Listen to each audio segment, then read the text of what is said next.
لێکە دەبی سوپاسگوزار بین لە بۆ ئەوەی کەوا بتانین خزمەتیان بکەین. یعنی ئەمە سوپاسی ئەو نەخۆشە فەقیرانە دەکەم کە دەمانکاتە معالجی خۆیان کە ئەمە چارەسەر هەر دەبژێریتن.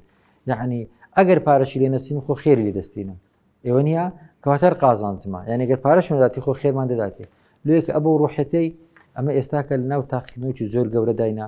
ومێت دەکەم هەست بۆ بە پرسیارەتێ بکەین و خەوڵ دەین هیمەتێکی زیاتر بکەین ئەوەی کە پێشتر کردیتمان دووقات سێقات دەقاتی بکەینەوە، چونکە ئێستاکە ئومەتێک چاوەڕێ مهرەبانی دەکا. سەرکەوتنی مهرەبانی لەوانەیە کۆپی پیکرێتەوە لە هەموو شارەکان، ئەوەش خێرەی زۆر گەورەیە، ئەو هەموو یەتیمە دڵیان پێخۆشە. یعنی وا مەزانن ها شتێکی بەسیط بیتن هەویەکەی لەکنە لە ناو بەرچیتی دەرێدایەکە نەخۆشکەتن دەسمە مهرەبانی عیلاجی دەکەم لۆم گەڕایتەوە کە چەند دڵیان پێخۆشە.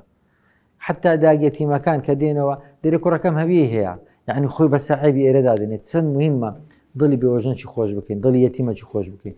دڵنیا بن ئەو دنیای هەمووی ئامانەتە کۆکەوە چەندی کۆ دەکەی کۆکەوە هەر بەجی دێری بژی چەندی دەژی بژی هەر دەبی بمرین. خۆشت بووە چەند خۆشت دەوێتن هەر دەبی مفارق بی لە خۆشەویستەکان. لێکە باشترین شت ئەوەیە لەگەڵ خۆی خۆمان بەردەوام دووپاتی ئەوی بکەینەوە و دوعای بکەین کە خۆی گەوری لەما قبول بکە. میهرەبانی دڵسۆزی و لێزانی